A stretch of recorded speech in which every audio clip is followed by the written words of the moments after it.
So in July of 1843, Joseph Smith, who had just escaped extradition and possible assassination by Missouri governor and was finally in safety in Nauvoo, gave a sermon to the entire community of Nauvoo and resigned the position of prophet in favor of Hyrum Smith.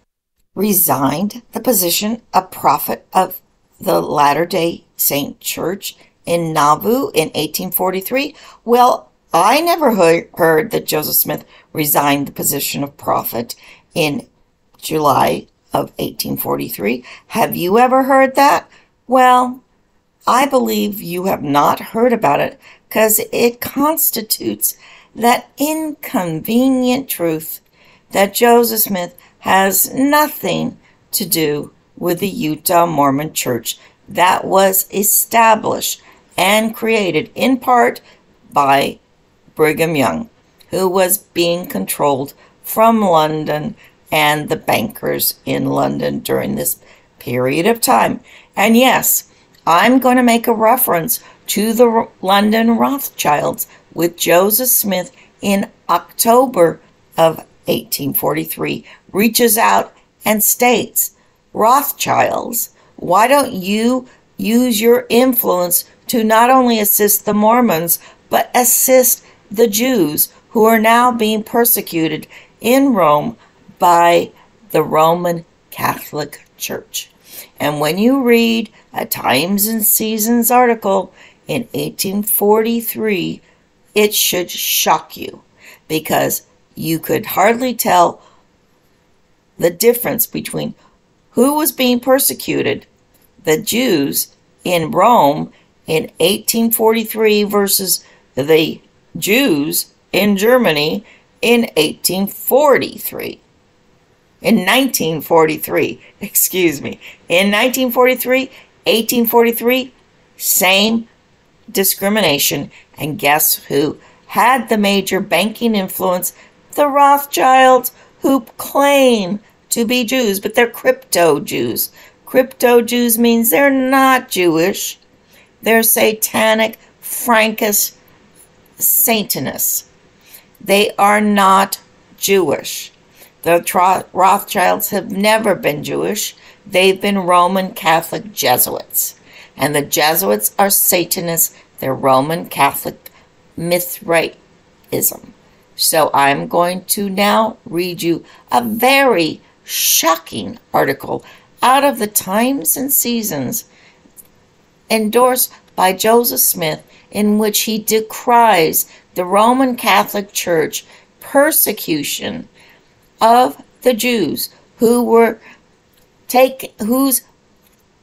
civil rights and property was taken by the Roman Catholic Church in Rome under the 1843 Inquisition, just like the Mormons in Independence, Missouri, whose property had been confiscated and they had not received any compensation for. This is what the Times and Seasons is decrying in October of 1843. Joseph Smith has just come through a very trying time. He has also abdicated and resigned his position as prophet. But do you think you're ever going to hear about this from any Mormon scholar?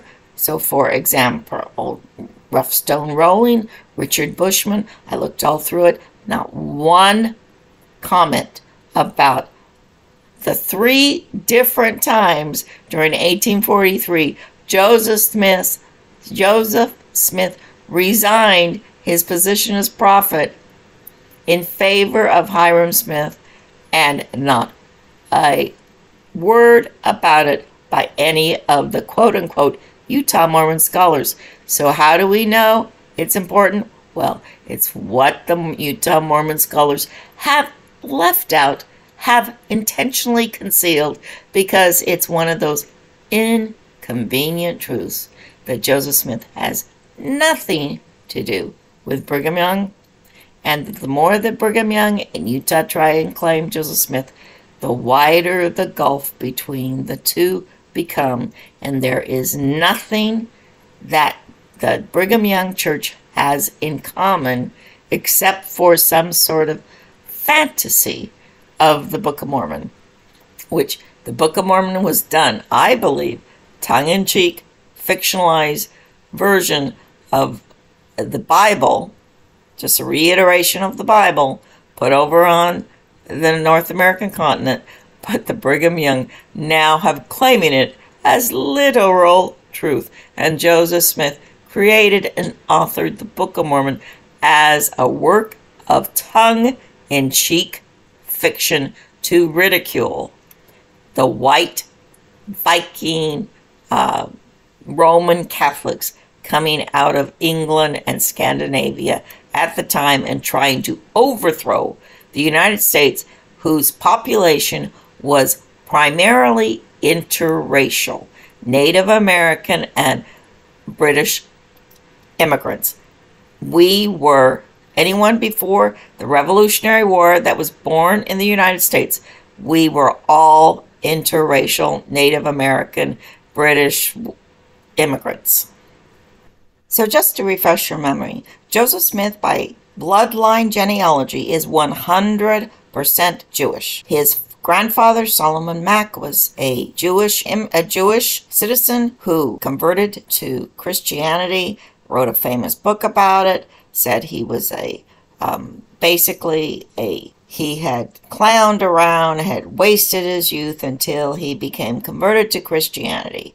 So Solomon Mack, Jewish, married to a Solomon Mack, Jewish, offspring Lucy Mack, Jewish, and Joseph Smith, from a mother who is 100% Jewish, means by bloodline, the way the Jewish genealogy goes, Joseph Smith himself is born under the Jewish covenant or is considered 100% Jewish.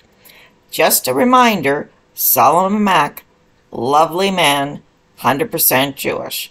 Joseph Smith, 100% Jewish. And now we're going to hear Times and Seasons, endorsed by Joseph Smith, a denouncement of the Roman Catholic Inquisition that's happening in Rome that is discriminating and instituting a new pogrom on Jewish Hebrew citizens in Rome. And why should Joseph Smith care? Well, Joseph Smith himself is Jewish, but number two, the Mormons themselves are considered Jewish, and they themselves were subjected to a pogrom and their land confiscation in Independence, Missouri. What could be more parallel, a mirror of each other? The Mormons in Independence, Missouri, in which their land was confiscated and they were run out of town, run out of the state by an extermination order, and what was happening under the new Inquisition in Rome.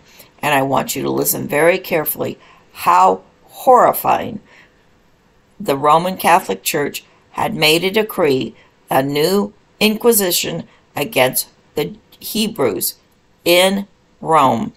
And this parallels, nothing could be worse than the next time we hear, coming out of Germany, the fascists and their new program and their new Holocaust against the Jews. That mirrors and parallels what was happening in 1843. And of course, the Rothschilds, the crypto fake Jews, are totally on board on killing off, quote unquote, their compatriots. Well, the Rothschilds aren't Jewish. They're Roman Catholic Jesuits. They're called crypto Jesuits, all right? So they're Roman Catholic Sabbatean Frankists. Or shall we just use the short term of Satanists or Mithraic or Mithraism? They are satanic, Mithraic assassins. Nauvoo, Times and Seasons, October 1843. We, as Frau Vincenzo Salina and the Order of Predicators, Masters of Theology, General Inquisitor of Ancona, etc., etc. It being deemed necessary to revive the full observance of the disciplinary laws relative to the Israelites residing within our jurisdiction and having hitherto without effect employed prayers and exhortations to attain an audience to those laws in the Ghettos, or shall we call it the juries, of Ancona and Saglia, authorized by this dispatch of the Sacred and Supreme Inquisition of Rome, dated June 10th, 1843, expressly enjoining and commanding the observance of the following decrees of the pontificate constitutions, respecting the respect to the custodian, nurses, and domestic servants of the sale of property by either in town of country districts, purchased and possessed. Just a reminder, I'm reading from the Times and Seasons. This is a reprint of a proclamation of the Grand Inquisitor in Italy of June of 1843, and what you're about to hear is how they are instigating a pogrom and dispossessing the Jews of Italy of all their property and all their civil rights.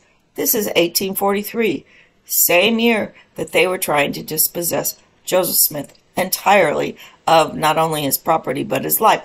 So let's continue, because Joseph Smith, as a whose genealogy is Jewish, is outraged at what is going on in this new Inquisition instigated in Rome during June of 1843. It's being reprinted in October 1st of the Times and Seasons. So let's go ahead.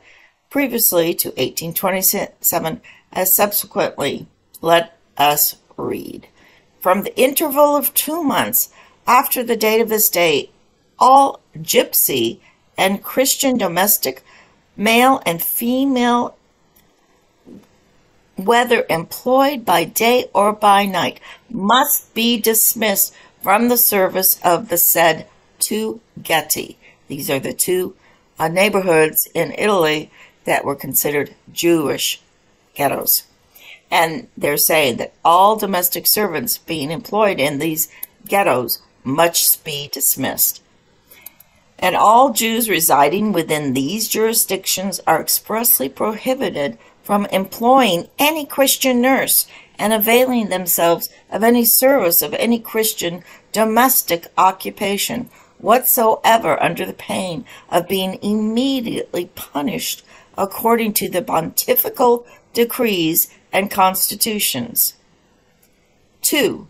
That all Jews may possess property either in the town or the country, permanent or movable, or rents and interests they might be involving shares or funded the property or leased landed property, must, within the term of 3 months, remember that all property of these Jews in the ghetto must, within 3 months of this day, dispose of it by a positive and real, and not by any pretended fictitious contract. They must get rid of their property. Should this not be done within the specified time, the Holy Office to sell the same by public auction and proof of annual harvest being got in. Okay, much like the Mormons in independence, loss of their property. 3. That no Hebrew nurse, and still less Hebrew family, shall inhabit the city or reside or remove their property into any town or district where there is no ghetto. Understand what is being said. This is in 1843, years before the Civil War in the United States, and they are dispossessing, quote-unquote, the Jews in Italy and who live in ghettos in the district. They're dispossessing them wholesale of their property. Unimaginable. Anyway, so the place of the residence for Jews, such actually may be in conformity to the laws, returned to any city. Anyway, you get the idea. They're displacing them and taking away their property, just like Roosevelt did the property of the Japanese during World War II. I mean, this seems to be the common thing throughout history, that the persecuted group, whether they're called Jews, Hebrews, whatever, they get their property dispossessed. So this is why people have to go into secret fraternal orders to try and gather together to protect their property, just like the fraternal orders will prey upon each other's property. I do not understand the psychology of humans. I do not understand this. It's like they just want to take away other people's property without earning it. So let's go on. Number 5. This is a decree, remember, coming out of Italy, that Joseph Smith in Times and Seasons is denouncing. Okay, number 5. That in the city in which the ghetto, no Hebrew shall sleep out of the Israelite quarter, nor make or enter into familiar conversation with a Christian house. In other words, Christians and Israelites cannot even talk to each other. Number 6. That no Hebrew, understand it's almost like a bad term to say Hebrew, that no Hebrew shall take the liberty under any pretext whatsoever to induce male Christians, and still less female Christians, to sleep within the boundaries of the ghetto. This is worse than fascist Italy. And this is happening 100 years in Italy before fascist Germany. Okay, so Christians and Hebrews cannot even sleep in the same boundaries. Okay, so this is Roman Catholicism, that no Hebrew shall hire Christians, even only by the day, to work in their houses or in the ghetto. So they don't want even Hebrews to be able to hire Christians who need work. This is, to me, scandalous.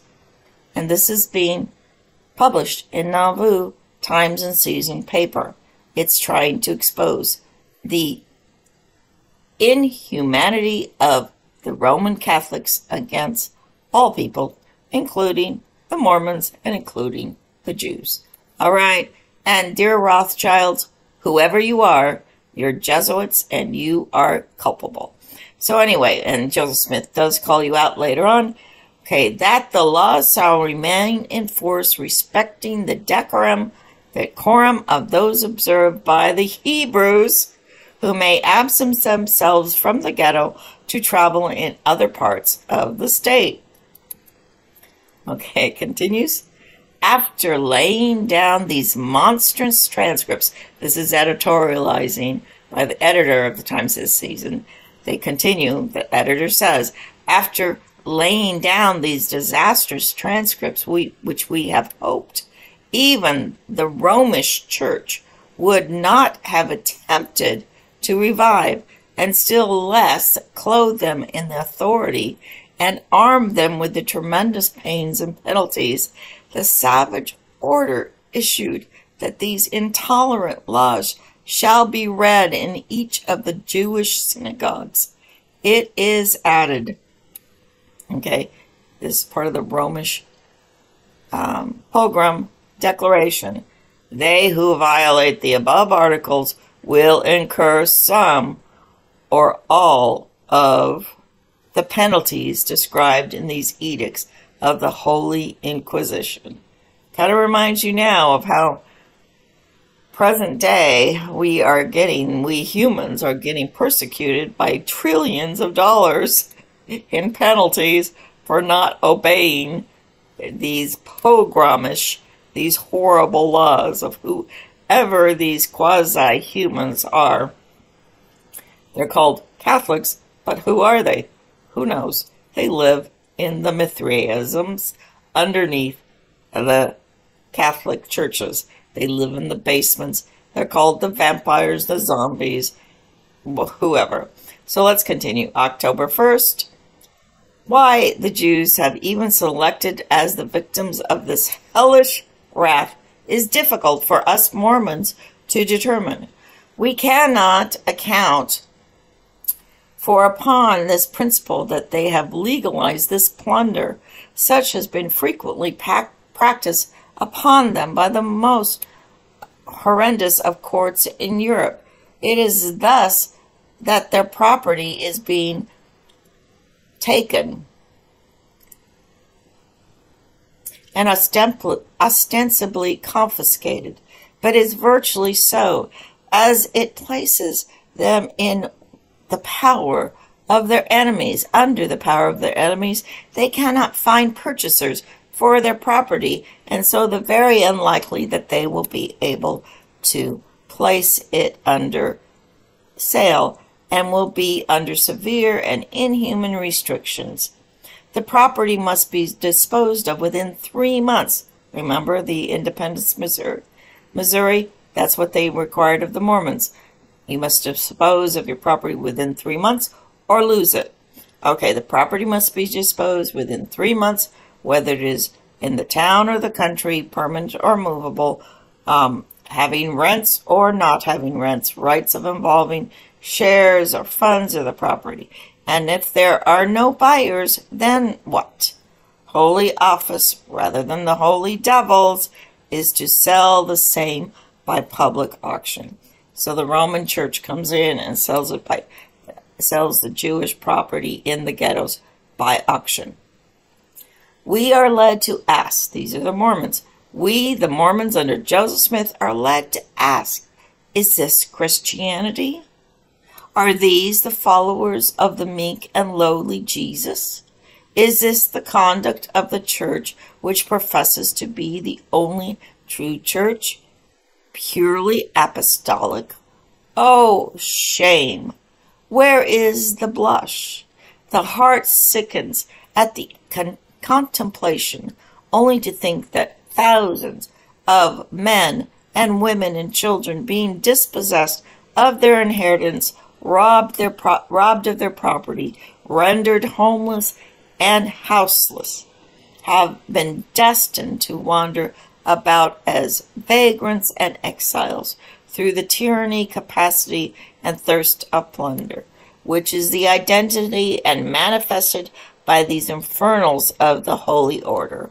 We are hoped that those days of the horrid barbarity had been gone by this time, by the Roman Church would not have contemplated or revived them, and still we imagine that the edicts of the Holy Inquisition would ever have disgraced the footstool of God. Again, this is Times and Seasons, the editor. What if the government of America, England, Russia, Prussia, Norway, Sweden, and other powers were to exercise the same spirit of intolerance against the professors of the Catholic religion? Would they like to have meted them out the same measure that they have given to others? We know that there is great dissatisfaction manifested by the Catholics in England and Ireland during the existence of the Test Acts. The Test Acts, we need to look that up. Now, I also want to remind you that during the English, quote-unquote, persecutions that of the Irish, that the English lords in Ireland would dispossess young or Irish of their homesteads and then put them out on the land. And if any of their compatriot Irishmen would take them in for mercy's sake, those would be published and taken, their property also confiscated.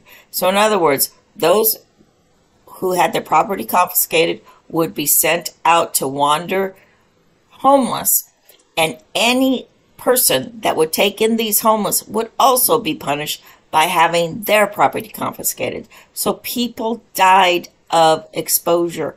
People died outside of exposure. This was the 19th century Irish persecution. So it's just not the Jews, it's the Irish. Whoever these Jesuit Catholic Rothschild people are, they are doing this generation after generation, dispossessing and killing off good people, including Mormons and including Jews. So let's go on here. Okay, so would you exercise the same spirit of intolerance toward those who profess to be of the Catholic religion? Would they like to have meted them out the same measure that they have given others here, condemning the Catholics here? We know that the great dissatisfaction requested by the Catholic Church in England and Ireland during the existence of the Test Acts. They have long and loud complaints against the injustice, tyranny, and the oppression of the instruments. No one felt more indignant than ourselves at the illiberal proceedings, but we must confess that in the instant they have Herod of the Jewish synagogue, during which Christ was also condemned to death. 1,000 times this is worse, it says. And we would, the Irish Catholics, who have thought that they had the British government dealt with them in their great pontificate, has dealt with the poor Jews, comparing the Jewish Catholics to these Jews. How much misery, how much distress could you have created among them? We cannot feel indignant in such proceeding and in such conduct of the public journals, and feel ourselves in the duty bound to express our feelings. We heartily despise this oppression in every shape, and if the European courts do not efficiently notice that such proceedings are to be frowned upon and indignantly frowned upon, and the perpetrators of those inhuman deeds and in awe of them respect efficient ameliorate these conditions of their victims, we shall at least have the satisfaction of entering a protest against the proceedings of these heartless wretches, who would make a pretext of religion to plunder the offensive and to enforce such inhuman and savage edicts, merely because they have the power. We're going to get down here to the Rothschilds, where Joseph Smith calls out the Rothschilds. We had thought that the cup of misery of the Jews had been sufficiently wrung out, and that they had frank in varied dregs. They would have persecuted almost every nation in turn. They have been plundered. They have been banished. Their lives have been continually hung in doubt. We have hoped that this recently pressed opinion concerning their persecutions in Damascus, the European powers have revolution, and the revolutions in Spain would have greatly ameliorated the condition of and operated well for these persecuted. And even in Italy, and we are yet in hopes that the same steps will be taken to cause the power who have oppressed them to mitigate their sufferings, and if not by power, out of respect to the courtly influence which we have used to remove the heavy road upon their groan. Here we call it the Rothschilds. The Rothschilds possess great influence in many European courts. Can it not be used in the present time on behalf of their oppressed brethren, the Jews? Well, of course it can't, because the Rothschilds are fake Jews. They are Jesuit, satanic demons is who the Rothschilds are. And the fact that They not only oppress, I mean, it's just not Catholics they oppress anyone who has property. And that is why the Irish Catholics were dispossessed of their property in Ireland. These anti-human humans, whoever they are, they're a bloodline that cannot suppress their ravages and their desire to destroy others and to possess the property of other people. It is a sickness. It is a disorder. It is a brain and genetic DNA disorder. So that is what we are dealing with today. We have come to another critical point in our history in which we are being face on face with a whole bloodline of genetic automatons and robots who do not seem human. And that is because they have a different bloodline. Sorry to say that. That is my opinion right now. But Joseph Smith also saw it during his day. The Rothschilds, whoever they are, wherever they came from, they are not from our DNA. In fact, they personally, within their own ritual occult religions, believe they are demigods. They are godlike. They come out from the book of Enoch and Satanas, or he was a fallen angel, Satan, as was Lucifer. They were fallen angels, and this is the Rothschilds and these elite, they're not called elites according to certain people now. They are a cult of insane people who we might, within the Wikipedia encyclopedia, if you want to look up autistic psychopaths, this is what they are. You want to look up the psychopathic brain. It is a brain that does not have any human electrical activity going on. It is simply a dead brain, or what they would call a zombie brain. It has some autonomic, primitive, lower brain functions, and that is it. And that's what we're dealing with. People that can speak English without having any human qualities.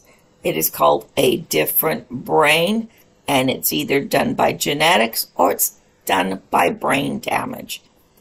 So I just thought this was an interesting article in the Times and Seasons in which Joseph Smith is calling out the inhumanity of man by the non-Jewish Jesuit Rothschilds. Hello. Interesting background.